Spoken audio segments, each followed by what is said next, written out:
Jojo. Good morning. Get back. Well, Jojo was I saw get back. The Jojo. We're live, everybody. We're here. Good morning. It is the top of the morning to you. Where's my coffee? I left my coffee mug. It's production. You got yours. I'm How having dare drama you. today. Great, Miranda. We have a great show today. Don't know where Corey is, but who cares? Got a great guy coming on. I know. I'm so excited. I got my notes right over here. So if you guys don't think I'm into something good, Mrs. Brown, you got a lovely daughter. I'm Henry VIII. I am. You said it before I did. Kind of hush all over the world. Great song. It's a great year it came out. 67, the year I was born. Huh? You like that, Miranda? You know who our guest is today?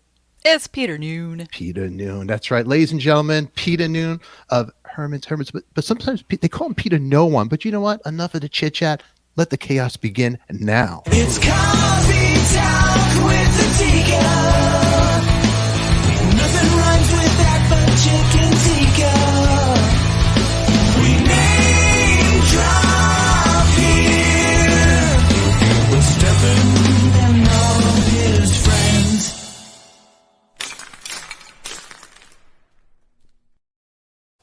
All right. Good morning. Good morning, everybody there. Really quick, our guest coming up right now, Peter Noone, right there. Look at him. He looks fantastic, and look at me. I look like Santa Claus over here. But ladies and gentlemen, let's welcome him to the show. Stop the chit-chat. Mr. Peter Noone. Peter, welcome, buddy. Good morning. What a lovely day it is at Adika Live, and look at the fine Miranda there. And I had a hang gliding accident. I was hang gliding and I landed on the 405, and it was busy. It was, always busy, the 405, as you know. So I'm feeling pretty fresh this morning. Oh my God. Fresh. Oh my God. Man sawing wood. Now, wait a second, Peter. Jumping out of a plane? Is that what are you doing? What is this? Are you jumping out of a plane? I don't know about hang gliding. No, hang gliding. What is it? I don't know how human kite. It's a human kite. I don't know. It's just something to do when you feel like, if you miss Keith Moon a little bit. Yeah. You go hang gliding or go on a ride at like Space Mountain. Oh my God. I can't go hiking on Runyon Canyon. I crawl down on my butt down the hill. I'm afraid of heights. How do you? Well, it just depends how you feel about yourself. If you feel pretty fragile, you look pretty fragile. So, if you're feeling pretty fragile, you probably should stay in bed. I am pretty fragile. Let me tell you something about me. Dress British, think Yiddish. I'm always promoting. So that's my model today. Oh, there you go. Promotion. There you go. You know what? You got to promote, baby. So, Peter, I'm so glad that you're here. A mutual friend who I reached out to get you here. But let's start, man, with your host. With everybody doesn't know Peter, you're living under a rock. The guy's a complete legend, and you haven't aged one bit. I want to know, first of all, because Miranda is married to a great doctor in the Central Coast. But what's the secret? You look great. What are you doing? I think I've had a pretty luck-filled, luck-loaded life. So, I think a lot of people get stressed out by things, but I'm a bit Panglossian.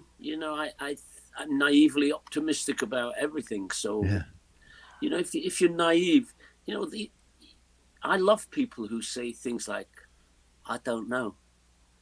Because, now no one says that anymore. But I don't know. Nobody says I don't know. What do you think of this? Oh, no. They all get all shitty on each other and everything. And I go, and people ask me what I think. I said, I don't know. So I managed to wake up every morning and go to bed every night, ethically, completely comfortable, that I didn't do any harm to anybody in the world, and I haven't said the wrong thing to anything. I don't like your hat. And I'm sending you one. I just get it. I think that's it.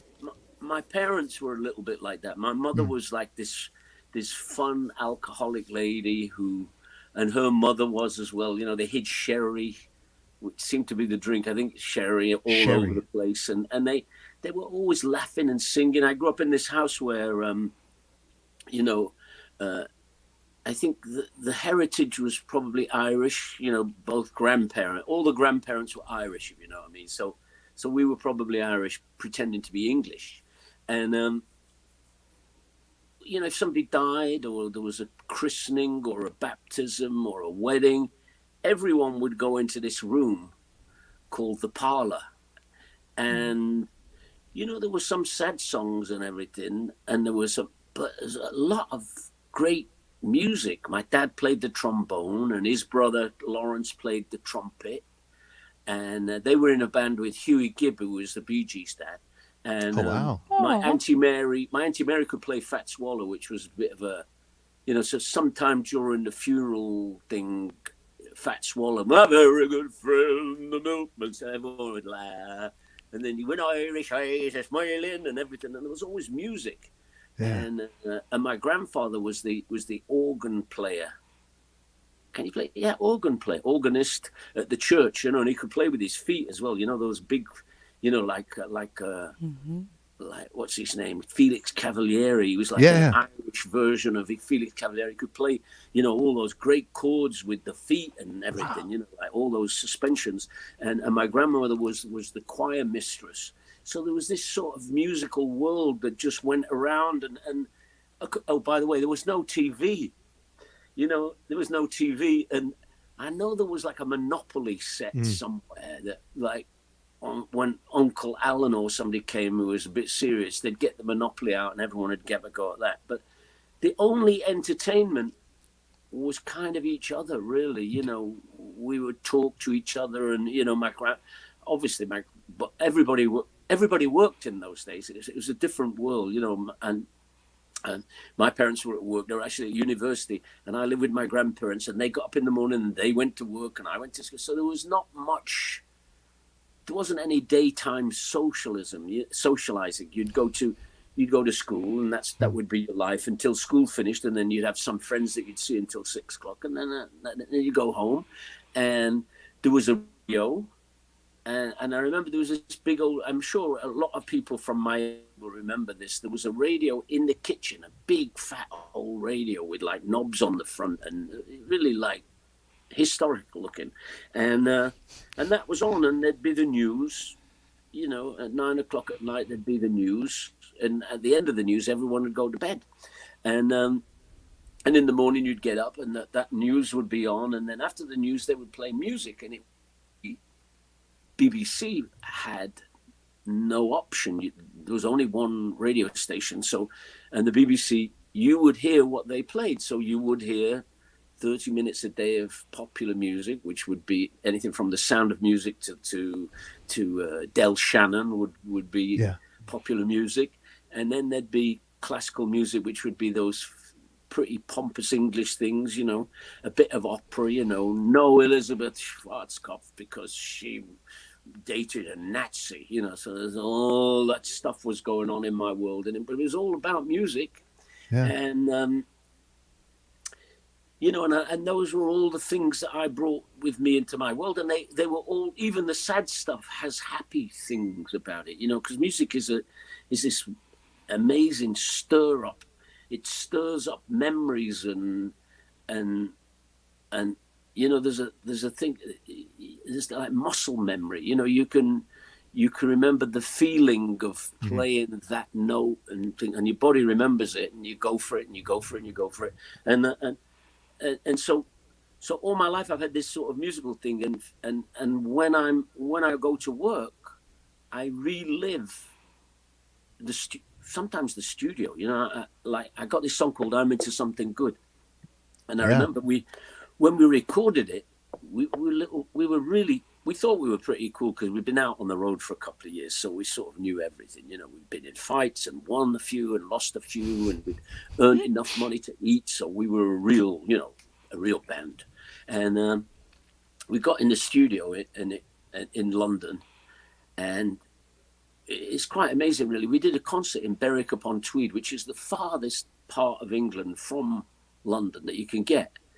And we had this driver called Ray Perrin, who's still alive, who picked me up at my grandmother's on a Monday morning at 5 o'clock. We drove to Berwick upon Tweed, which was like 12 hours. We did a concert, and then we all used to load the van ourselves. It was raining. I was the lead singer, but I still helped load the van. The lead singer loading the van. We drove overnight to London, and we drove to this place. We found the recording studio. It was in the basement of a bank in the part of London called Bank, and we drove the van into the underground parking lot, and we found the door, and the animals came out of the door, and we knew them because it's just all England is a small place, even though Berwick-on-Tweed is far. Everybody who was in a group knew each other, sort of, or knew who they were, when they were recording, what they were doing, where did you play, who stole what from who, and who's going to fire Chaz, and all that stuff. It was all part of the whole thing. Yeah. So they're coming out. They don't offer to help us carry our gear in, because they're carrying their gear out. And I remember hearing for the first time Chaz Chandler saying, "Mickey, where's the money? Mickey, where's the money?" And we go, I wonder what's all that about, because we don't even think about money. We think about making a record. We're just making a record. We don't care about money. We've got money from being in a band. And so we go in, and we were kids, and we set up our gear, and we look at each other. And Mickey Mouse says, like, "What have you got? What have you got, Ed?" And I go, "Well, we've got this great song. It's called Your Hand in Mine." He goes, "Oh, yeah. What else have you got?" Which was like next. So I said, "Well, we you sent us this demo for I'm Into Something Good. We've worked it out." And he goes, "Yeah." So I say the magic words. I think I'm probably just 16. I'm just 16, but I feel like 41. I've been around so long in the music business. And I say, we're trying to go for like, I still can't believe I actually said it. We're trying to go for like a surf sound. Thinking that would impress him, that I knew what a surf sound was. And a surf sound basically was like English pop music. So we go, yeah. So we have a bash it, and he goes, "You're not getting a surf sound." I said, "Hang on a second. I know this guy, Roger Webb, who's a jazz player. He's a jazz piano player. And he has the Roger Webb Trio, which is pretty famous. We all know him because he's been on the BBC in the morning when we're sitting with our grandparents. So, Roger Webb, yeah, and he comes in and he goes, yeah, he knows what I'm talking about. This is the first person that I've met in my whole life who, when you say, I'm looking for the surf sound, man, he goes, oh, yes, and he goes, da-da-da-da-da-da-da-da-da, which is just like a counter feel to, that boom, boom, boom, boom, boom, boom, that every drummer was playing since Ringo. The Be My Baby, right? And all that other stuff, all that good stuff too. Yeah. So we get going, and we get a surf sound, and we make the record, and we cut the actual track in one go, like with the lead vocal on it, and then Mickey says, so he mixes it all down he mixes the two tracks down to one track, which is scary. You've got the drums and the lead vocal and everything all on one track. Now we got another track, so we go in and I double the vocal. We do it again. We squash it down to one track again. Remember, there was only mono at the time. Only mono radio existed in our world. I think we'd seen a Neil Sedaka RCA stereo record in the store. I'm like, can't even play that. So we and then we put then I do the background vocals with the guys who, we got triple everything, the original vocal, the overtrack, and then me and Carl and Keith singing the background vocals. And you know what? We were smiling and having a great time and believing the words. Woke up this morning feeling fine. It was like, because Mickey Mouse's thing was that he I don't believe you. He'd worked with a lot of soul singers, Rick Burden. I don't hear you knock upon my door. And when Eric sang that that girl didn't hear him knocking on the door. I don't love it anymore. All that song. So we're in there. Woke up this morning. I don't believe you. Okay, let's try it again. Woke up this morning. So we get it done, and it is a great joyous occasion, and I can still see the room, and when I sing it, I go back into that thing, and it isn't a song about girls, a song about that record, and I relive the recording session while I'm on stage, and I kind of look forward to that, and that's what Panglossian means. There's a definition of it, that I'm so optimistic about being able to refine all that stuff. People say, like the olden days. Everything's the olden days for me. All the good things that happened to me have happened before now. that's all will be for olden days. So I'm looking forward to the next new thing to happen so I can relive that again.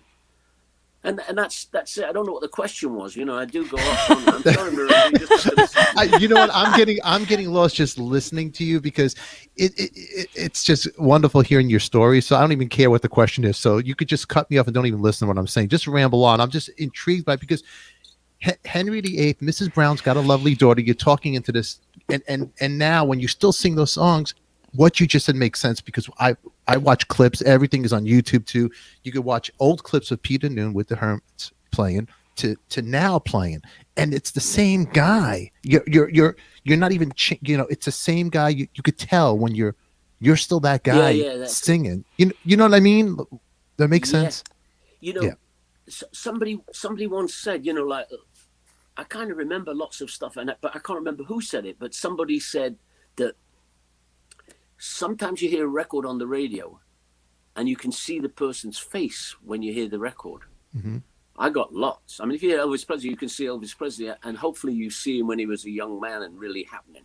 Yeah. And people have told me that, you know, when they hear my records, they see me. They may see me on the Ed Sullivan Show. They may see me on a YouTube video. They may see me now. So, you know, they see. It's good to have a voice that people can see. You know, like I think of like the Grassroots. I got a lot of records. It's a record.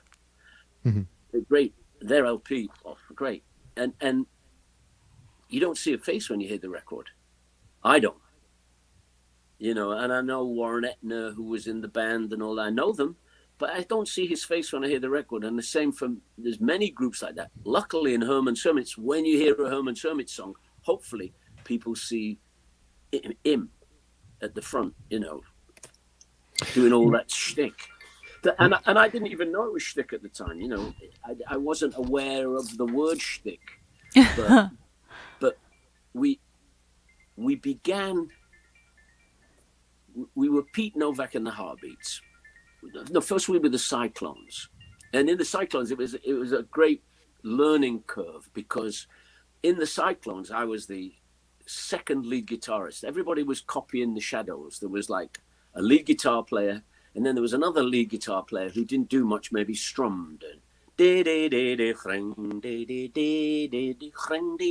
right. So I was that other guitar player, and one day the really good guitar player said to the band. In the band said to me, Peter, why don't you be the lead singer? which was basically a nice way of saying, you're not a good enough guitar player to be in the band, so maybe you can be the lead singer, which wasn't the best position in those days. Lead guitar was the guy. So he talked me out of being a guitar player. I put it down. I never played it again, except, you know, for fun and sometimes on stage, but never on a record. Yeah. So I became the lead singer. Then we became Pete Novak and the Heartbeats. And the only way you could work in those days was to be different from everybody else. Every group did the same songs. You could walk into a group, or lots of youth clubs, and they'd do Fortune Teller, Roll Over Beethoven, Hog for You Baby, I'm a hog for you baby, I can't get enough of your love. And so the only way you could work was to not do songs like everyone else. So we went fishing for odd songs, only to find out that every other band in the world was also fishing for other songs. Like the Searchers were, their set list was like 100 unusual songs. Everybody discounts the Searchers, but if you listen to their records, they had 5 lead singers. They had 5 different. They could do the coasters. They could do the folky stuff. They could do the ballad. They had a massive amount of. We could only do Buddy Holly. So we got to the Cavern, and there the Cavern, Bob Wooler liked us, and he was the booking person at the Cavern. So we'd get to play there 3 times a day, which nobody got 3 times a day because we'd get the lunchtime where girls came and had a butcher, a sandwich, and listened to music. I don't know what inspired them to do that, but they would go to the Cavern and and watch groups, and we were Herman and the Hermits, and then we would play the Junior Cavern. Nobody talks about Junior Cavern, but there was this Junior Cavern from about 5 o'clock, maybe 5 o'clock till 7 o'clock, where there was no booze, and no one even thought about drugs, because everyone was there trying to pick up some chick and take her around the back. So there was that, and then there was the evening sessions where where the heavier, more mature sounding groups played. But we managed to weasel our way into that. It was like, it would be the Undertakers and Herman and the Hermits. Now, the Undertakers was like this massive powerhouse band that were just, I mean, they were intense. For little boys like me, I often wonder why I didn't quit, because I knew we would never ever be as good as that. So, and then we'd come on. So we had to do these odd songs like My Boy Lollipop. By the way, no other British group was doing My Boy Lollipop at the time. And we didn't even think that might be odd, My boy lollipop, you get my heart go giddy up. And the audience would dig it because it was a hit record, and, it was fun that this person, nothing sexual about it at all. It was this guy who could sing like the girl, Millie. And then we do Mother-in-Law, because we do Ernie Cado Mother-in-Law, because I thought that it was a cute idea, a 14-year-old boy having a mother-in-law.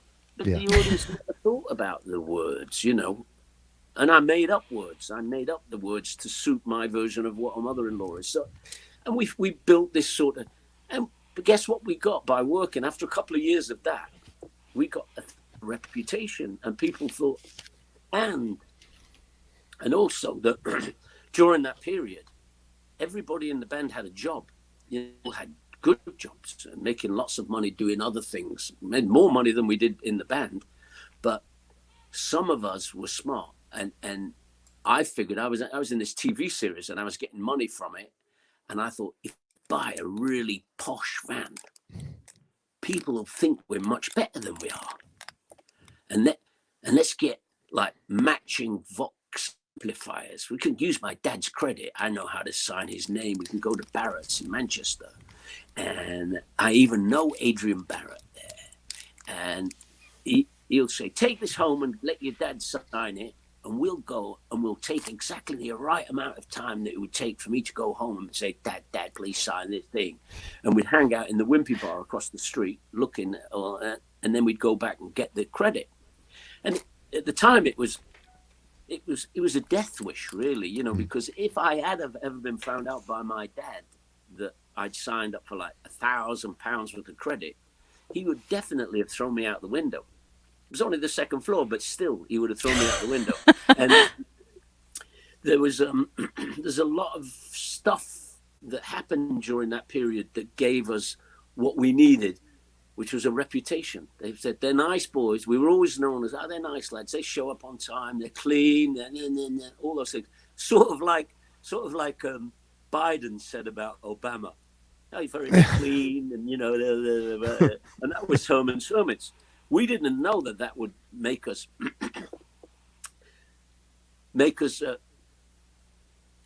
different from all the other everybody else wanted to be like this. We wanted to be like Buddy Holly and the Crickets.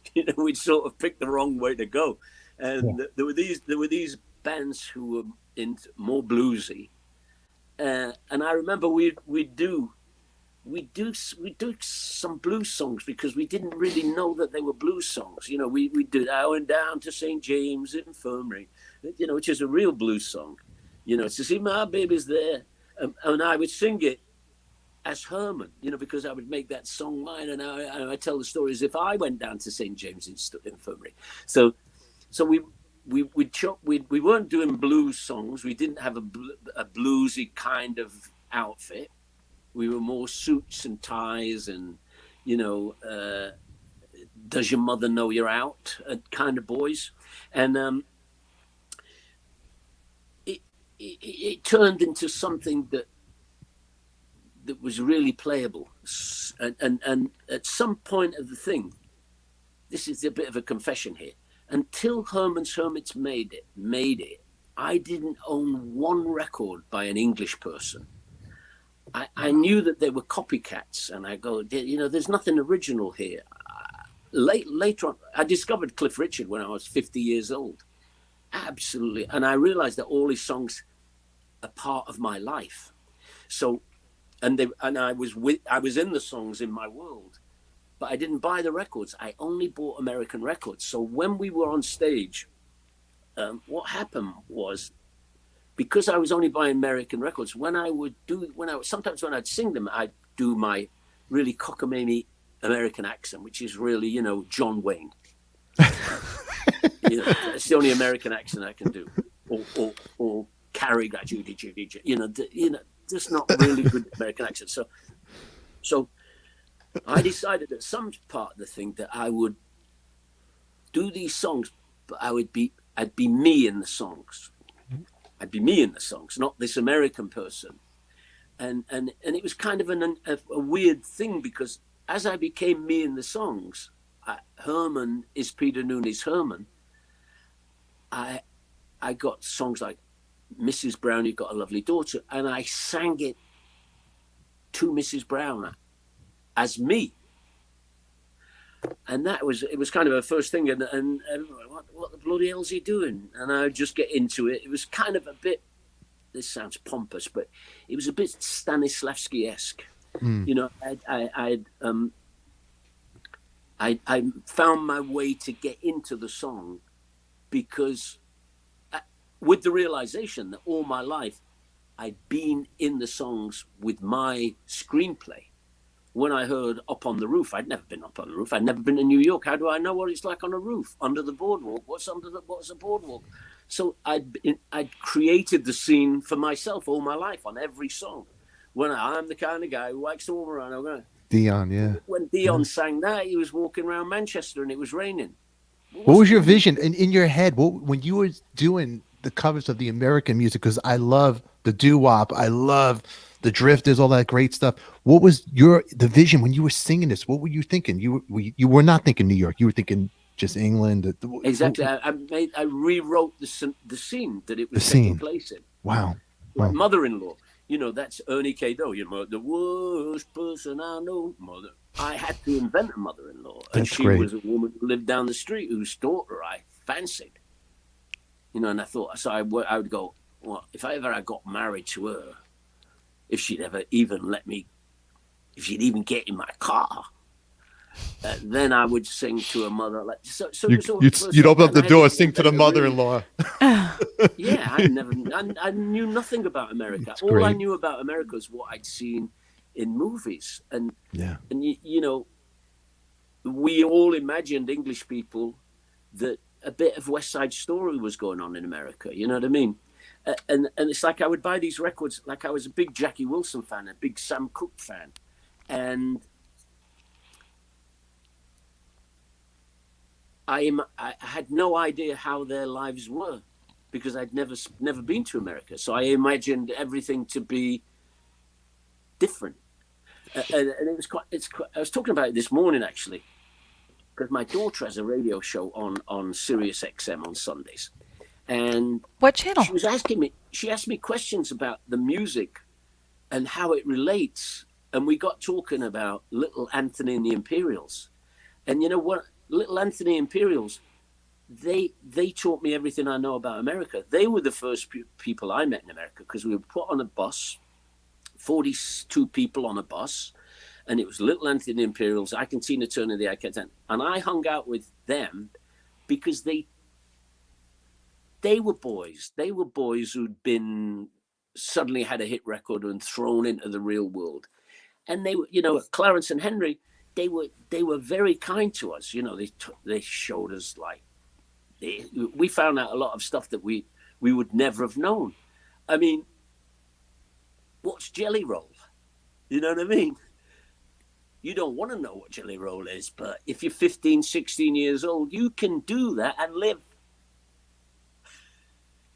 That's great. Your story is our other co-host, who's like me. We love the British invasion, huge, and we grew up in New York. So here I'm a guy from Brooklyn, he's a guy from Long Island, but we both fantasize what it'd be like to go back in time, what it'd be like the whole scene, just everything, the whole British invasion. You guys being rivals with each other, whatever you want to call it. You know, you got the Animals, you got the Beatles, you got Jerry and the Pacemakers, Rory Storm and the Hurricanes, all that stuff. And I've always, when I went to England a couple of years ago, I would walk around the streets and this happened here, and the change. I want to bring him up because he's a Peter Noone impersonator. Ladies and gentlemen, Corey Levington. Corey, welcome to the show. Good morning. That's funny. Hi, Corey. Hey, You're Peter. Peter Noone impersonator. Yes. I've actually impersonated Davy Jones before and Sonny Bono. Those are the only two. I see Sonny. Oh, those are good people. You look a little bit like Davy Jones when he was alive. Peter has a funny story about when he asked the Beatles to write a hit for him. Yeah. Just like they had for Billy J. Kramer and the Stones. Why don't you take it away? I love that story. I love that story too. My story. Yeah. Well, I think it's your story. My question was, why haven't they written a song for me?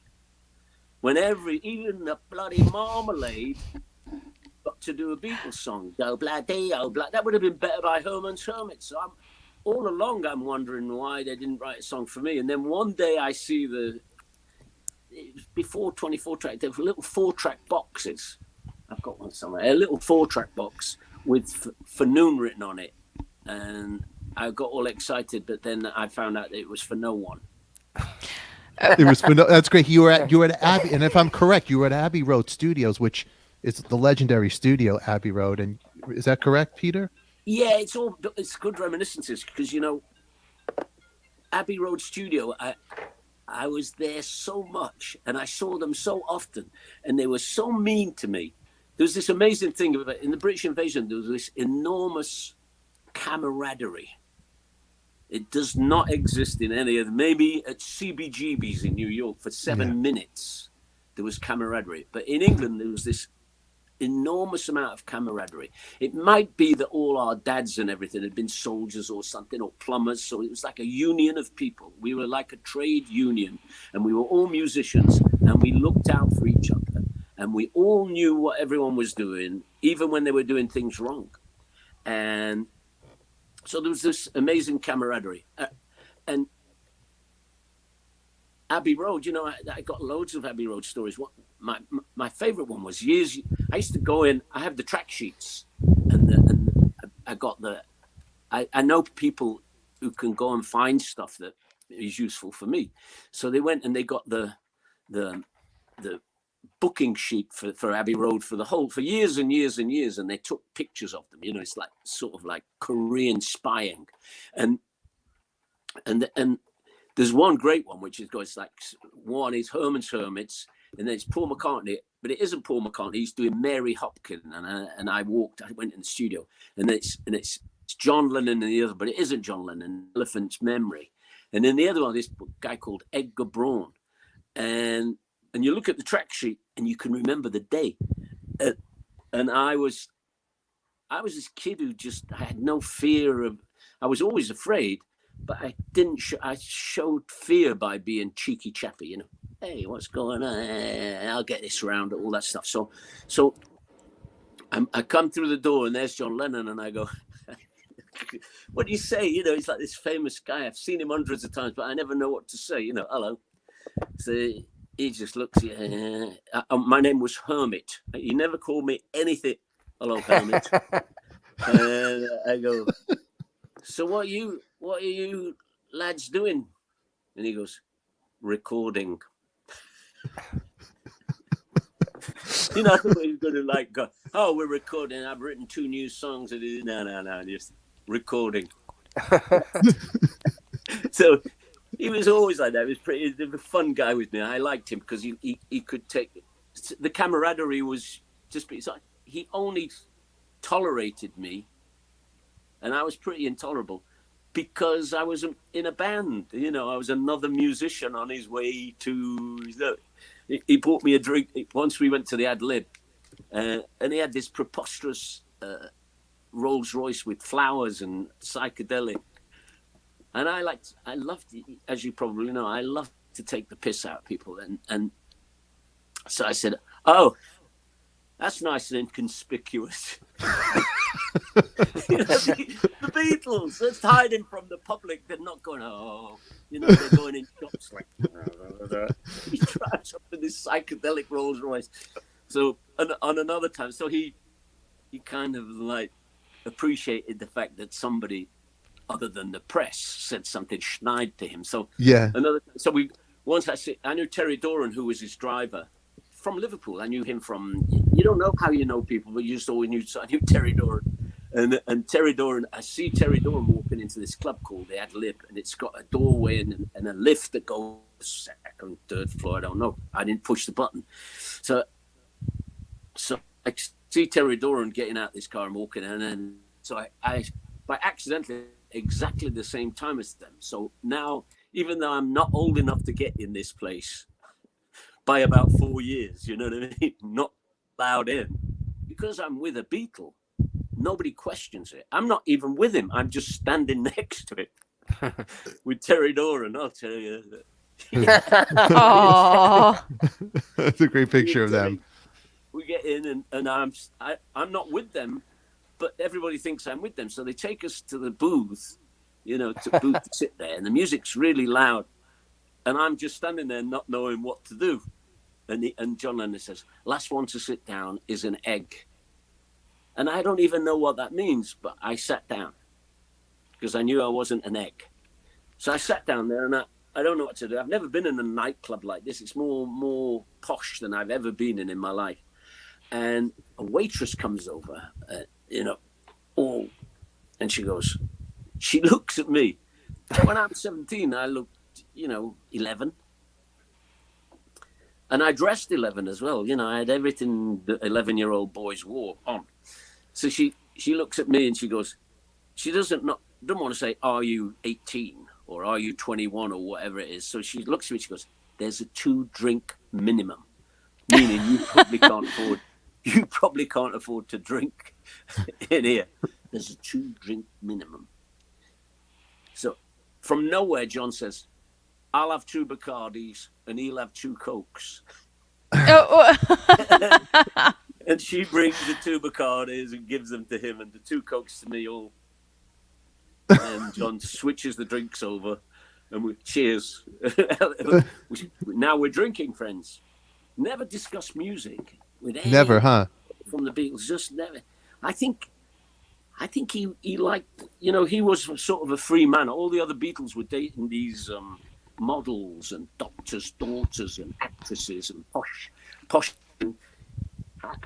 I was like a free spirit and out and about. And I think he enjoyed that kind of companionship. Somebody who didn't, even though he did have a wife at home, I think he was pretending. You know how guys can sometimes pretend they're not married for 12 minutes? Yeah. Oh, yeah. So, so he was out and about. And that was basically our relationship was always, I'd say rude things to him because you could. And you go, "That's a nice suit, Hermit. Do they make it in your size?" Oh. It's true. Can you show that photo again? It looks like your bar mitzvah photo. Oh, that photo. You want to see that photo? Yeah, check it out. Look, it's a great picture. Look at that. McCartney and Lennon. It's a great photograph.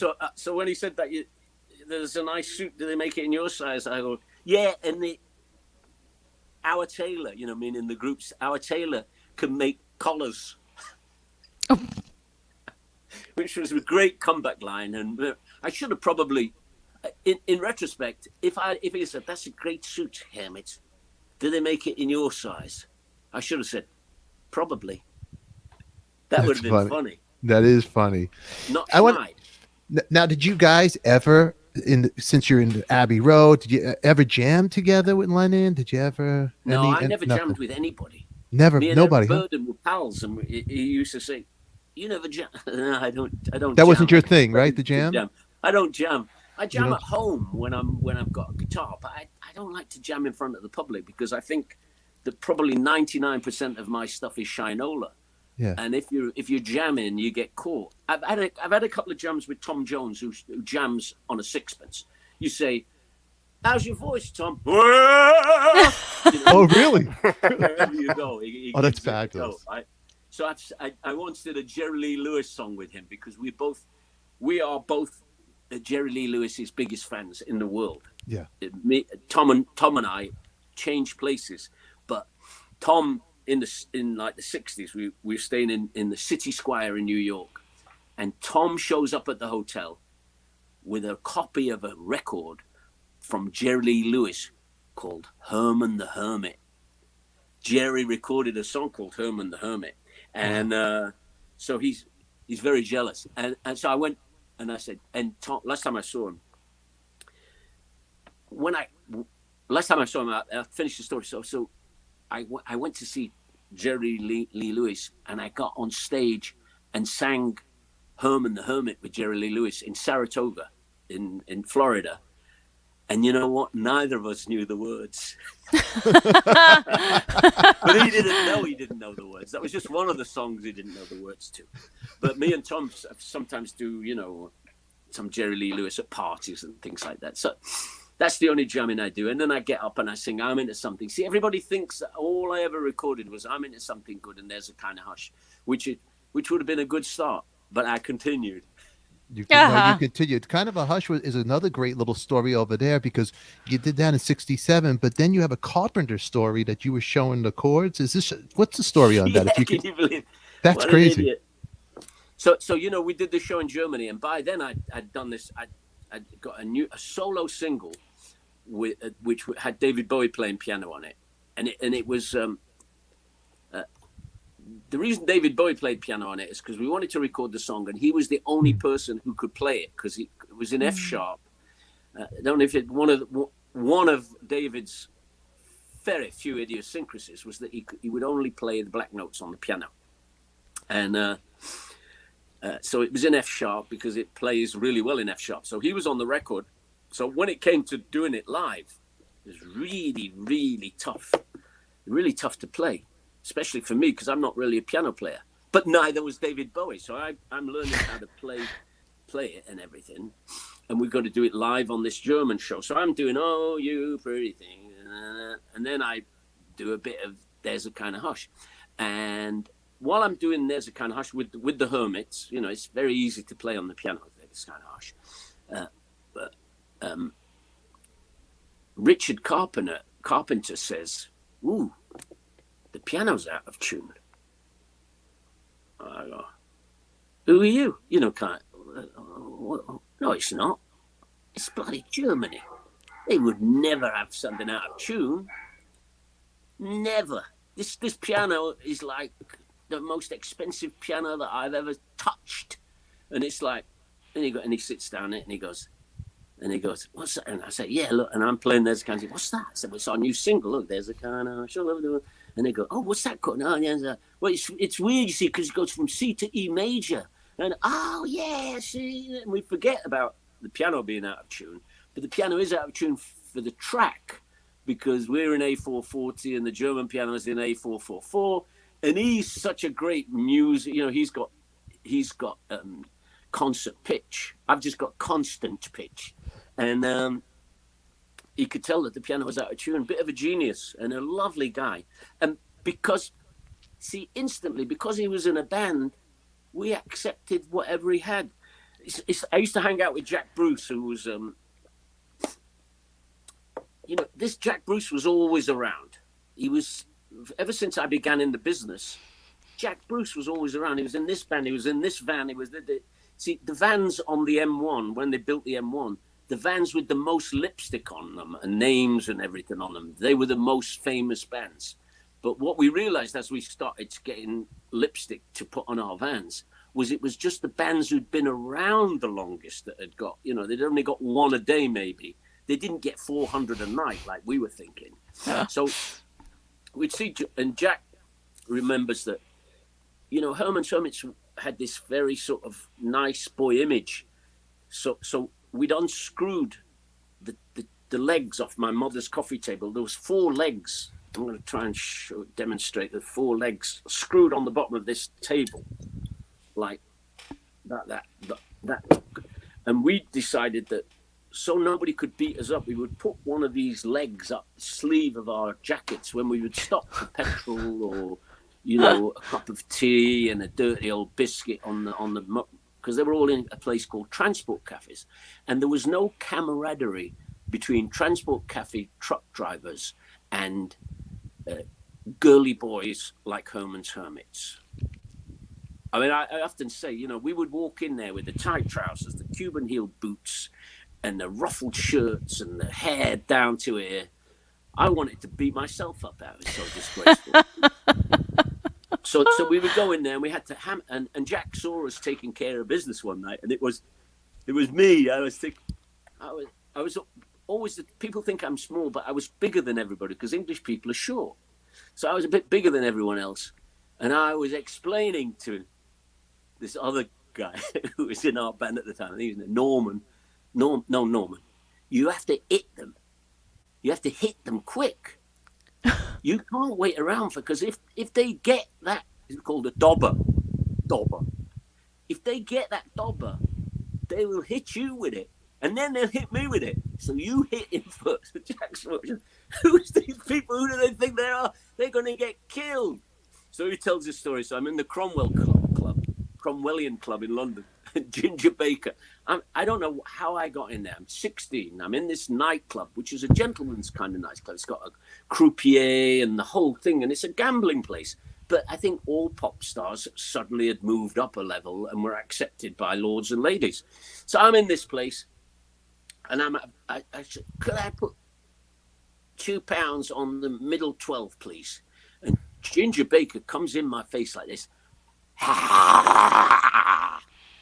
And his face looked a bit like mine does now, all pox and horrible. He was horrible. So I put down my money. I'm going to kick your ass.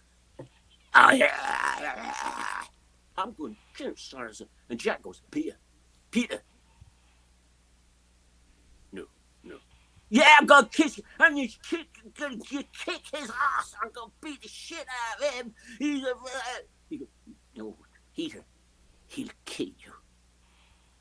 I don't think so. He'll kill. I'm telling you, Peter, don't go outside. He'll kill you. He'll kill you. Oh, okay. So I don't go outside and kick. Years later, I'm walking down Lexington Avenue, and he goes, you know that time, Peter, when you said you were going to kick Ginger Baker's ass? That was great. I said, yeah, you said he'd kill me. He said, I meant it. And not, he wasn't going to beat you up. He would kill you. So he saved my life. Oh, yeah, because we were talking about another life-saving. During the British invasion, there were all these unbelievably great bands who just one part of the puzzle. See, I say I'm lucky. Oh, stop it. There's one part of the puzzle missing. It's like the Mojos. There's this great band from Liverpool. They made it. They got one hit record by Mickey Mouse, and then they sort of fell about. Maybe the manager or the agent, who knows? But there were loads of these great bands like Alan Bownset, who'd been going around, and the Steam Engine, something like that, which was this great band. And one night, this leader of this band, I can't tell you his name because it's murder, I think. So, according to Jack Bruce, you killed him, Peter. You killed him. I never killed him. He came. So I had this big posh house in Denham, and people used to visit. It's a big, an estate, really. And people used to drive and visit. And, there was a lot going on. And I didn't know half the people who showed up. But one night, this guy shows up with his wife, who's an American girl, dressed as a witch. She's got the hat and the green thing and everything. It's not Halloween. We don't even have Halloween in it. She was like a witch from California. Probably lived up that hill there where all the witches lived. And so they're standing there and they're talking about, oh yeah, Peter, she's a real witch. So I bet she can stop traffic. I mean, you walk along the road here dressed like that, all the cars will stop. That's magic. Making fun of the fact that she thinks she's a witch. So I said, I'll tell you what, Graham. Oh, it's Graham Bond. I'll tell you what, Graham. If she can stop a train, I'll believe her. He went, not that night. He waited a few days before they went to try and stop a train. And of course, the train hit them in Denham and they were found in Marylebone High Street. It was a fast train they stood in front of. Never had a chance of stopping. My So God. Peter, you killed Wow. Wow, Graham that's Bond. that's a Great band. crazy. Oh, but the story about Graham Bond is the band was phenomenal. It was the greatest band you ever seen. The Alan Bound set. It was the greatest band you've ever seen. There's no way that they can't make it. How about the Pretty Things? They had everything right. The Pretty Things were the okay. You got the Stones and the Pretty Things. The Stones go wah, and the Pretty Things go. They had everything. They had a great singer. They had a great guitar player. A great Viv Prince, a great drummer. I was always friends with the drummers in these bands. I don't know why, because I wasn't friends with my drummer. That's great.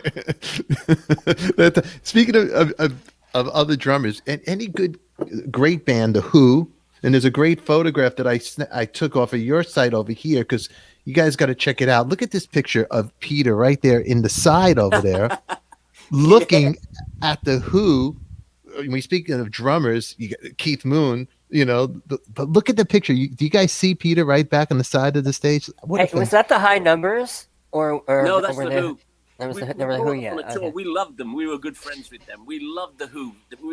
They were the most likely to succeed. I think in Herman's Hermits history, because of this camaraderie thing, every tour we would do, we would bring a band with us because you say you can play to 500,000 people in 50 days. And the label will get a bit excited, because you can do the radio and that. So we brought the Hollies and the Animals and the Who, and we always brought somebody with us that we liked. And when the Who began the tour, they were a top 40 act, and people don't understand when I say that, but they were looking for top 40 records, hits. And I think I don't know whether they're pictures of Lily or Happy Jack, but they were definitely. There was always that bit where they go. Every Who's got record's got a bit. Let Moon have a go now. Okay, let's all.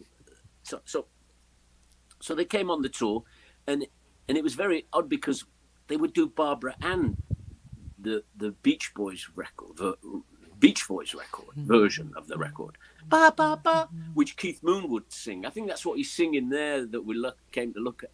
But every night we would look at them because you see all that gear on the stage. That's our gear, and we. Oh, that's your gear, right? Is that yours? Wow. In the program, it says Herman's Hermits love Fender, and they would give us as many amplifiers as we want, and they would every night we would watch as they would destroy the amplifiers that we'd been given, and our deal was then we'll give you £500 a night plus all the gear you can smash. So that as they realized that £500 wasn't a great offer, they decided to smash more amplifiers to get even with us. And it was pretty funny, really, because every night they would take all that stuff out, and sometimes it wasn't completely broken. There were bits, and they had a guy, and we had two guys, Ray and Norman, who could sort of piece things. You knock an amp over. There's a front from another one from the night before that will go back on the front where so we only used in 50 days we only went through 39 amps.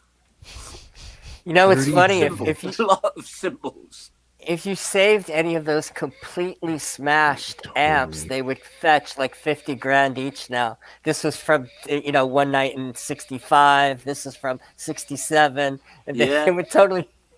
Yeah, some people buy those Townsend broken guitars. Yeah.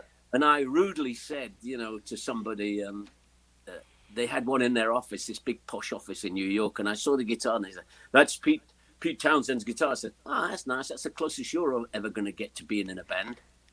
Yeah, that's it. They didn't like me before, but they liked me. That's great. You got over here. Ever get to rock and roll. Man, you're right, Corey, on that one. Right there, Ed Stasian, producer, a buddy of our show. Peter, any cool stories about Mickey Most? Now, Ed Stasian produced Ramones, Living Color, Jeff Healey, great friend. Hey, Ed, good to see you over here. Any cool stories about Mickey Most in the studio? Which Mickey was a good dear friend of yours, best friend, correct? Well, it's hard for me to have much input on Mickey Most because he was my friend. He was my best man at my wedding. He was my daughter's godfather. He was a lifetime friend. The thing that I liked about Mickey was that he liked pop music, he liked pop music, and he wasn't embarrassed to say, you know, like frequently we'd come with a song that we thought was pretty good. We go, listen, Mickey did it, and they go next. I go, Jesus Christ, Mickey, I've not even finished the intro. It's boring. Next, you know, you have to get to him straight away, and that's.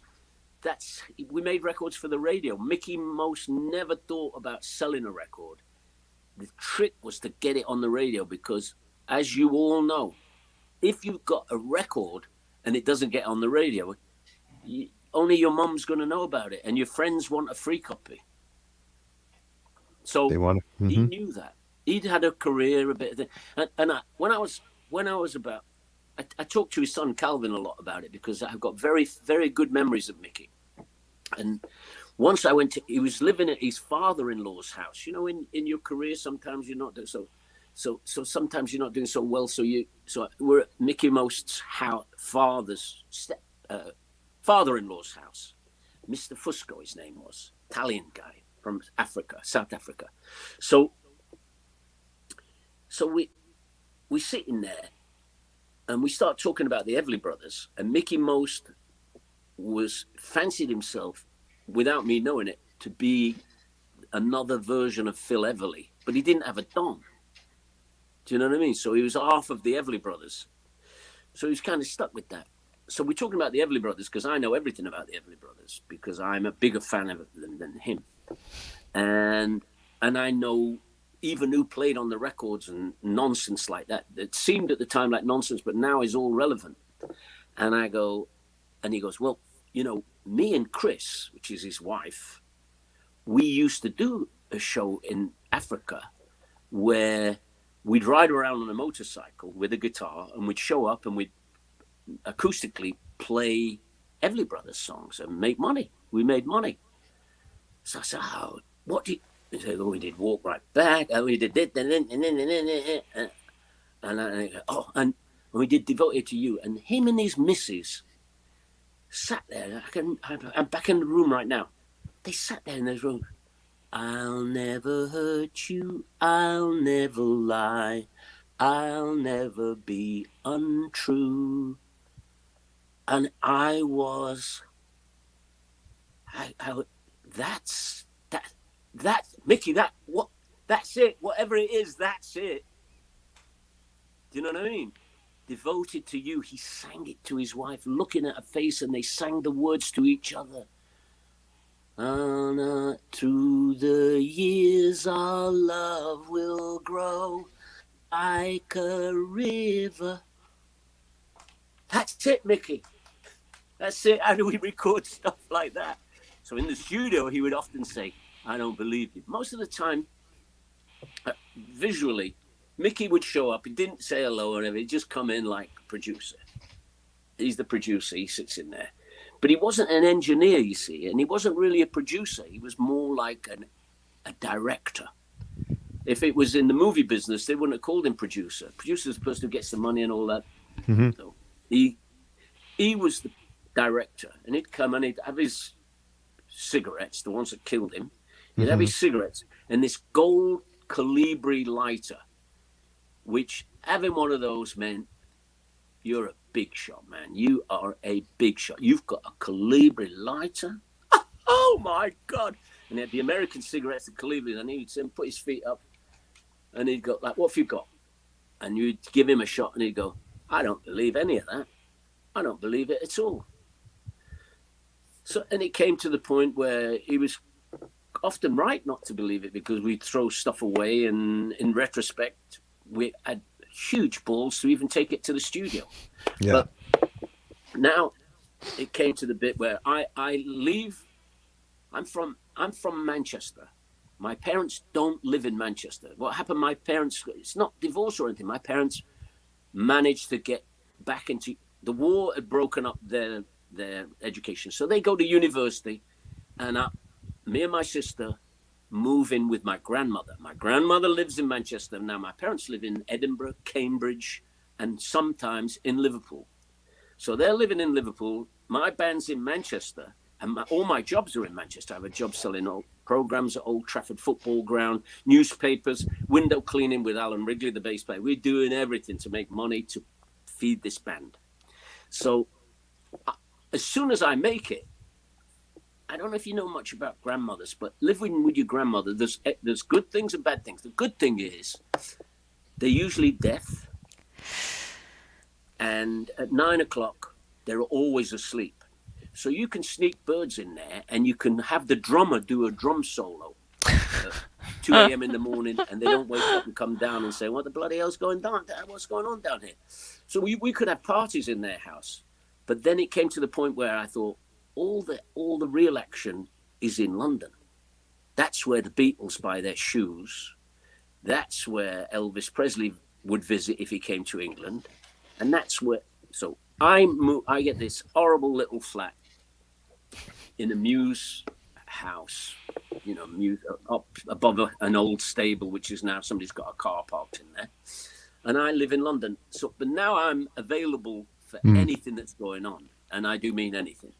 So one morning, it's like really early for me, it's probably 11:30. So the phone rings and Mickey says, "Sam Cooke's dead." Oh, yeah. So I go, "Oh, bloody hell." He said, "Get over to the studio right now. Eric's here, and we're doing a tribute to Sam Cooke."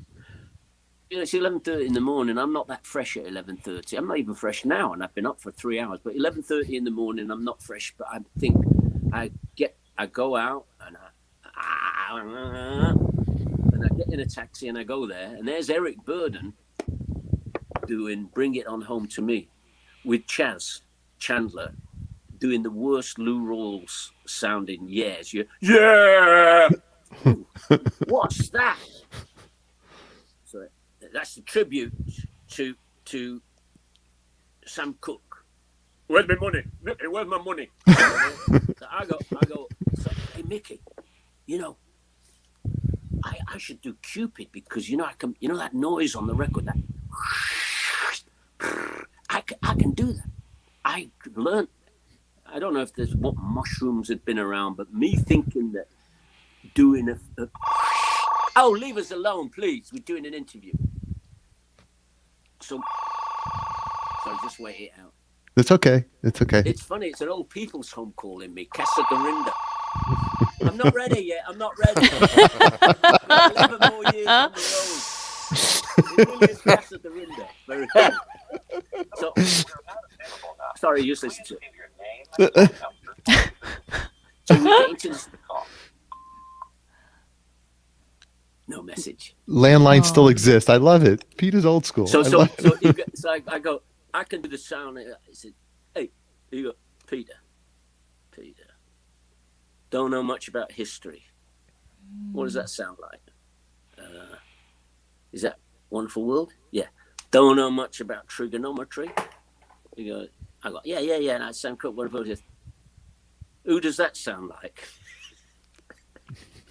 Who does that sound like? Someone who doesn't know anything about history or trigonometry. That's you, Peter Noone. That's you. Get in there and sing it. Jimmy Page is in there. He'll show you how it goes. So I go in the studio. There's no Hermits.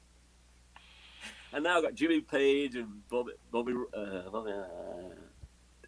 all new people that are there in a key that I can't sing it in. But Jimmy Page is going to show me how to do it. And Jimmy comes up with this thing. He goes, "Look, it's boring. It's boring. Let's cut. First of all, let's cut the introduction in half." Like, "What do you mean, cut the intro in half?" You just stay over there and sing when I tell you to. Just cut the intro in half. Instead of go bam bam bam bam bam bam bam bam bam bam bam bam bam. We'll just do it once. Bam bam bam bam bam bam bam. And then you will stop to sing. Bam bam bam bam bam bam bam bam. Don't know much about history. Well, I'm fully in. I got it. Come on. Where's one? So I'm ready to go. But the drummer doesn't hear any of this. He doesn't hear any of this. But the record is made because we have a 12. The animals have gone a little bit over, and we only got 11 minutes left on the clock. So the one take is the take. Mickey said, "That's it. We're out of here. That's a tribute to Sam Cooke." I go, "Wait a second, Mickey. There's mistakes all over it." He said, It's the beauty of the moment, Peter. It's the moment we've recorded that moment. That's a real tribute. Okay, Mickey. Okay. That's Yeah. rock and roll. That's rock and roll, baby. There's mistakes all over. It's great because you can hear Bobby, the drummer, when he figures out where everyone is. I listen to it all the time. I go, it is part of the magic. The fact that the drummer is going, oh, here we go. And he gets into it there. Those are the happy accidents. Sometimes those are the best. The mistakes make it. Yeah, Henry VIII's got a happy accident in it because it isn't the verse, it's the chorus. Oh, really? Really? But what we it's a big band thing, like do wackadoo wackadoo wackadoo. Is a space gives you a space, so the right amount of space. So the band leaders would use all that stuff. So the way we did it from the way when we were recording, we didn't go letter A and So letter A was the verse, and now we're going to repeat that verse, except it was the chorus, but second chorus, Horus. Does it have any words that you could say there? So I said, and it's just, and Mickey left it in. Mickey left it on the tape. It's that track, and that's like pre-punk rock, Henry VIII. When you really think of the accent and just the attitude, it really is. Well, I think. I hate to say this because we were clean cut and things, but I think Herman's Hermits were pretty punkish in that Yes. we didn't have a plan. Even the Sex Pistols had a plan, which was make lots of money, being rude, or truthful, or whatever you want to decide. It's not a political thing. And Herman's Hermits, we only wanted to get on the radio. That was once we got on the radio, that was the end of our plan. Now what were we going to do? Let's make another song that gets on the radio. Let's make a song that gets on American radio. Let's get an LP that stays in the charts for 2 years, whatever, it was always next. And then we got in Dickie Bows, we got to the point where we became old timers before our time. So we all showed up in Dickie Bows and did a show for the Queen Mum where we sang If I Was a Rich Man. And great. That's great. Awesome. Yeah, unfortunately, that's all on YouTube too. That is. I mean, if I was a rich man, with the accent and everything. Well, I love it, the Yiddish accent. Peter, this today's a wonderful episode. Before, when you first came on there, I was like your story with you with the Beatles, and I was afraid to say anything to you. I'm like, hey, Peter, hi, I'm Stefan. I was all nervous. You're going to shut. All right, how long we got here?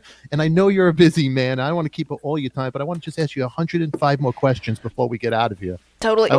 We got 2 more hours. I just want to thank you. I want to thank you for being here. Thank you, everybody in the chat. I want to ask you something before I bring a secret. I got a big fan. He has to ask you a question. We're going to bring him up here in a second. But did Keith Richards ever babysit you? What is his story? What is the story? Well, not baby. We knew them because we were a band. So we'd done hundreds of TV shows with them. Once I got a ride in their car back to London because my band lived in Manchester and I was too young to drive. So I've been stuck in Birmingham. So I would have this line. I go up to the Stones. I knew Brian quite well. So I said, what are you lads doing after the show? And then other Stones would go, we're going back to London, meaning get lost, basically. A nice way of saying get lost. So, but I didn't hear get lost at all. I said, can I come with you? And they would let me go in the car, and Andrew Oldham, and then we'd drive back to London. Wow. So I became sort of more than just another guy in a band. So what happened was that and Andrew Oldham was running us as well. Andrew Oldham had the Stones and Herman's Hermits under his prowess. I think he was a genius. At the time, every idea he had. And we were the clean-cut boys of rock and roll, and they were the naughty boys, even though I think we were probably naughtier than them. But so we were this clean-cut band. So we get to New York, and I used to, in those days, I used to drink more than I could. Nowadays, I only drink as much as I can, but then I would drink yours as well. And so I'm a bit pissed, drunk, only a bit. So, and I'm sitting, all drunks do it. You leave the party and go and sit in that upstairs at the hotel thing where you can't get back in. The door locks when you go out. So I'm sitting out there, and Andrew Oldham and Keith Richards comes up to me, and I'm in this stairwell in the back of the hotel, and Keith says, "Hey, if we ever find out you've been doing drugs, I'm going to find you, and I'm going to beat the shit out of you." Oh, hey. That is funny. Keith Richards saying that over there, huh? It's funny Keith Richards saying that to anybody. Well, you see, nice people. One thing that always gets forgotten about the Beatles and the Stones and Elvis, they were really nice people. You've hardly ever, if you hear somebody saying something bad about them, it's either about they shouldn't have said burn the Bible, whatever. It's never. There's no bad stories about them. They never harmed anybody, any of them. You could say, a girl could say, well, Mick Jagger harmed me because he dumped me at the bus stop and it was raining. But there's not much more than that you can find on them. Seriously, the Stones were really nice people, all of them. Yeah. I saw Charlie. I go and see the Stones a lot. Ronnie Wood in his book said a nice thing about me because when he was in the Byrds, the BIRDS Byrds, when they came to Manchester, I helped them unload their gear, and I was already a big star. But I saw this little band, you know how that camaraderie amongst bands is. I thought, oh, gee, I will never get that PA through that door. We've played here a million times. You can't. And I helped them get their gear in, and he remembers that. So I said to Charlie, yeah, hey, my daughter, Natalie, she's got she's doing pretty good. But you know what's really incredible? The 60s for those girls. I mean, she knows everything. It's like she knows all the Stones' names. And, that's odd because probably she doesn't know all the names of all the people in Nirvana. And I go, and she knows your name, and she's like a fan of you, Charlie, because you're Mr. Yeah. Stiffy Arms thing, then that thing that you do and all that, having fun with him. And he goes, so I said, oh, sorry, Charlie, I'm talking a lot about, how's your daughter doing? He says, oh, Peter, my daughter's 59. And and all hail to Charlie. He's been married to the same lady. Yeah. Must be 60-something years now since the Stones began. Think about that, huh? Think That's about pretty that. great. He's a pretty great. That is pretty great. I hope there's another tour left in him. It was, Because without him. I hope there's another tour left. There's no Charlie. Stones without him. He is the backbeat of that band. It's just, I don't think just his touch, the way it's Charlie Watts. It's like, it's even like a Ringo drummer. He has this old, because Ringo's lefty, even his mistakes when he hits, it's just, it's a hard thing to, here's something that it's a tough one to I've heard the replace. Stones without him, and he's the piece. I think it's like the Beatles without Ringo wasn't the Beatles. I mean, you heard them when it was kind of a little bit loose, sort of a bit Herman's Hermits with Pete playing the drums there. It was all a bit the same with the Searchers. They were missing a drummer. And then you go, well, what is it? What great drummers like the Procol Harum drummer? If they'd have had a drummer that played made fields for them, they would have still been around. They would still be the biggest band. They would be the biggest band in the world. They would have eaten the Genesis out of the game because they never had. Genesis got the best drummer of the lot, I think. Yeah, and of course the Who got it. The Who, that's a rhythm section. Even though when they had Kenny Jones, Keith Moon and John Entwistle that's a hard rhythm section to ever beat. They was just so with the Who, it was. Well, Keith played. The drumming that Keith played was in line with the vocals. He didn't just do a backbeat. He just played along with the vocals. It was very unique. Nobody else at the time did anything like that. Well, everybody, I know, but symphonic music needed something to settle it down. I think that's all I think. So my point of view. But if you think of all the great bands, I go Fleetwood Mac, Mick Fleetwood, and Mick Fleetwood. There's always a duo there. The Who was nothing without John Entwistle. Nothing. Yeah, nothing. he's most of the records are written around his parts. The songs were written for him to play. What an incredible bass player, if man. you listen to I Can't Explain, there's not much going on apart from John. And if you listen to Substitute, there's hardly anything going on. The same with My Generation. All the pop records they made at the beginning, there's a lot of John Entwistle. He's like the lead guitar player. That's the first use of a bass player, really, who led the band. That's true. Now, did you notice, that the Ramones nicked the second verse, same as the first from Henry VIII for their song Judy is a Punk? Did you know that, Peter? Yeah, I saw it. I liked the Ramones. I thought they were good. That was a good, fun band. Now, I took it serious. They did. I got two guests here that are coming up. They're big fans. Probably got questions. I'm going to bring them both up here at the same time. We got the fabulous Mitch Weissman here. Mitch Weissman, waiting backstage. Good morning. Hi, boss. Good morning, Mitch. Good morning, world. Nice and to then, see you, Mitch. Good morning, Peter. How are you, Peter? Cleaner in the background there. It's nice. Now, Mitch, when you vacuum, are you vacuuming? Is that a lefty vacuum? Yes, it's a lefty vacuum, and it only works on DC power. It's 220. In honor of our guests, it's 220 volts. Is it? Now, for everybody out there watching, I got to give a big thank you to Mitch Weissman, because I've been up his ass. I got to get Peter Noone. And I'd write to Peter Noone like a crazy person. Peter Noone would not even write back to me. And then I got everybody out there watching. I got so wrapped up into his Facebook, which you guys got to go out and check it out, because Peter does a great thing. You'll see Peter working out. He'll tell you in a nice way to screw off, but not like my way. But it's so much fun. So I recommend everybody go to his Facebook page and enjoy that.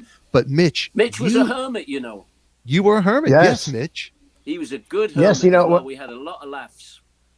We had a great time doing that. I mean, it's funny, when I first did the 2012 Happy Together tour, I sent out an email to people, and Peter actually wrote me back saying, "You forgot you were a hermit first, before you were a monkey, before you were a turtle. You were a hermit." And it's absolutely true. One of the best things I ever did with Peter was coming to visit him on Long Island at a live show, and he pulled me out on stage with him and Frank Nunziata and myself to do If I Fell. And for the life of me, I wish someone would send me a picture of that. We did it with 3-part harmony. It was amazing. Peter, we'll get it. We'll find it for you. We'll find it somewhere. It'll be fantastic. Yeah, Mitch, you know what? Much love, and I'm so glad that you made this happen. And other guest that's coming up here, he's just backstage. He's getting some props together. He wants to ask Peter a question. Mitch, this gentleman coming here, producer, everybody, Ed Stasium, famous for doing those Ramon records that you love. Ed, welcome to the show. Peter, let me introduce you to producer Ed Stasium. Pleasure to meet you, Peter. Hi, Eddie. Hello, Mitch. Hello, Corey. Miranda. Always a pleasure. Always. Santa Claus is here, baby. Now we've got a party. That's right. My COVID beard. COVID beard. Hi, Uncle Eddie. That's me, baby. Yeah. Oh, I have something to show you here. And then maybe Peter can tell us a little bit about this. I have to unfold it. I just happen to have this. Oh, don't rip it, Ed. Don't rip it. It could be worth money. It is worth money. Oh, darn. Yeah, that's a poster from a movie. Oh, wow. Yes. Good. It's big enough for you to hide behind. I love it. Oh my God. I gotta get Peter back on the show. Hold on. You got a girl who really loves you. Wow. That great? That's great, Uncle Eddie. Isn't it great? It's a great poster. And I actually had the 8-track of the soundtrack when I was a kid. I had the 8-track in my parents' car. Wow. Yeah, the 8-track of the soundtrack. Fabulous. Wow, that's great. Peter has I loves humor. It's like mine. It's think Yiddish, dress British. It's the motto. Corey, you fired. Peter, whenever you want, we're ready for you. I want to. Peter, what's Peter? I know. Get rid of Corey. Peter, what's the Elvis story? I know you. I'm a huge Elvis guy. Love Elvis, and you had a story that you got to meet Elvis. Well, yeah, I did. I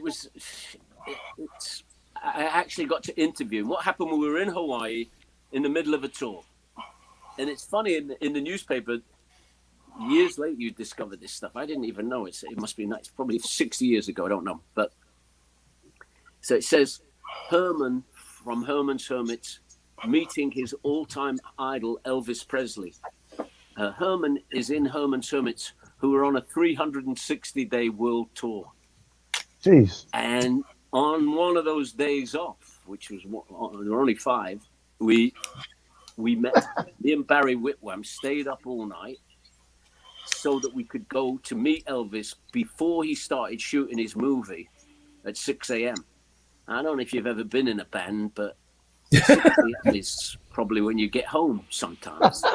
So we stayed up all night in Hawaii drinking Mai Tais and all that nonsense that they've got there. And 5 to 6 we arrived at the Hawaiian village, and it's a real Hawaiian village with huts and made out of straw, whatever they make them from, coconut leaves.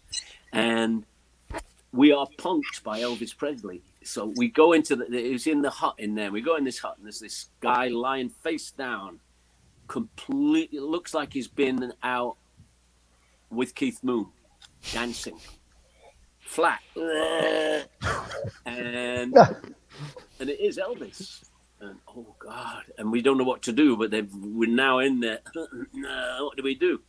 And then Elvis walks in, and that is his double for the movie. Oh, set it up so his double, who looks exactly like him, is all trashed out, right? So he comes in, and I have to do an interview with him, and unfortunately, I'm not good at interviews, so I didn't know that at the time. But I called my sister in. My sister lived in Liverpool, and she knew everything about Elvis. So I said, "He won't believe this. I'm going to meet Elvis Presley." She was at work as well. I'm going to meet Elvis Presley, and I've got, what's a good question to ask him? And she says, ask him, does he dye his hair? oh, So I get into this interview. You do an interview, so you know that. Now, all I'm doing, the whole interview, is I'm not thinking about anything, not listening to any of the questions. I'm looking at his hair all the time, the hair. Look at that. Does he dye his... Thinking, I couldn't ever ask him that. So eventually how come you made it without long hair? And he goes, sideburns. He was absolutely, amazingly funny. All the things that you don't know about Elvis Presley were apparent. He had a great sense of humor. Unfortunately, he had a lot of men around him who laughed at everything he said, the same volume laugh. Some things you say are funnier than others, but each one of his jokes got the same volume of laughter. And, like a laugh track. But he was great with us. Wow. I jokingly said, who's your favorite band? And he goes, oh, Beatles, Stones, and you guys. You know what I mean? Just, he was charming. And once again, sort of all my heroes that I've met have always been disarmingly better than I expected them to be. I remember having a cheeseburger and a strawberry milkshake with Roy Orbison and stuff like that. man. All the things that you Wow. shouldn't eat with the triple bypass. But, I did things with Mitch Weissman there that I shouldn't do. But hey, look, Yeah. we're still alive, we're still fresh. We're still fresh. And we're still here, and we still talk to each other. Fantastic. No, that's great, Mitch. I got to appreciate for today's show and make it happen. And Peter, you know what? I wish I'd been at Sammy Davis's apartment with you. That's all right. You know what, Peter? You got so many stories. Hopefully, I don't want to kill all your time. I want to ask more and more, but I want to respect your time. I got to have you come back for a part 2. The people here love you. I'll do I part love 2. you. I would Please. love to have you. You know what? And everybody, please go check out his Facebook. True legend, true gentleman. And you know what? I was so nervous before. I'm so glad I got to meet you. You're a big part of my life, man. And you know what? I think if it wasn't for Henry VIII, the Ramones wouldn't have that verse, right, Ed? You took No, it right man. there, huh? And they said, Peter, it was a second verse, same as the first, but with the Ramones, it was second verse. No, Peter said different than the first, but the Ramones said same as the first. No, I'm getting it all wrong. It's morning. Just don't worry. You produced it. Come on. That's it. You're a legend producer. Got a legend singer. Uncle Eddie, Yes, Peter. do you dye your hair? It's been Nice, you're nice. The girls That love is it. really The good. girls- Show us that. Eddie, show us that. That's cool.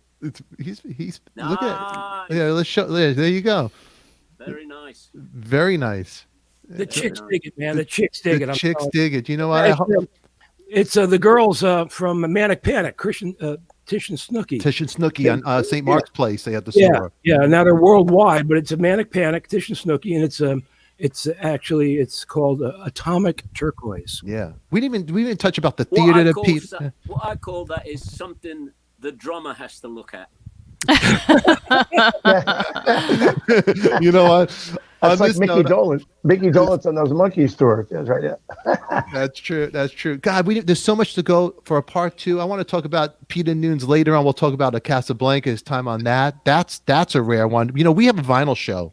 I want to talk about. vinyl, I want to Peter? talk about the Tremblers. I want to talk about the Tremblers. The Tremblers were fantastic. Yeah. There's so Yeah, we'll much. do that another time. We'll do it another time. When you guys aren't busy. Yeah. You know what? I go to backyard and pick a dog crap. Hey, this guy. It's good meeting you guys. Nice. nice to Oh, meet it's great to meet you. Thank you, Round of Peter. applause. Thank you, sir. Thank you, Adika Live. Wow. And thank you, Miranda, and you, Uncle Eddie. And Thank what's you. his name? Corey. What's his name is right. On that note, He's got a bed behind him. He's ready to go back to bed in a minute. you haven't even uncovered him. Corey, Oh, it's a story. Peter, I'm going to tell you a quick story, really quick. That's because he lost his temper on Miranda's husband's a doctor, and we have on Friday we do a health and wellness show. But Corey cursed him out when he was my guest, First time. and my wife was friends of the doctor, so the whole weekend I thought it was a great show. I go, that was funny. Corey's shaking, his camera's going crazy. I thought it was good entertainment for YouTube.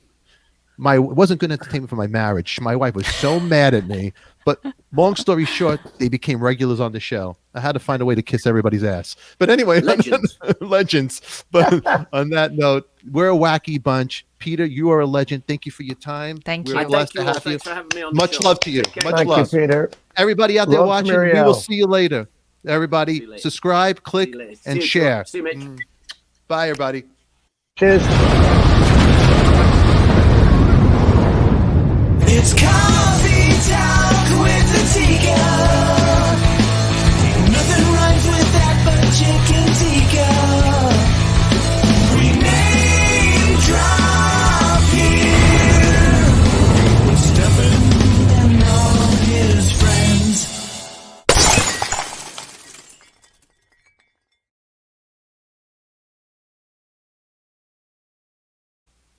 Oh, and don't forget to click on that and click over there and click over there, and subscribe, share, like it.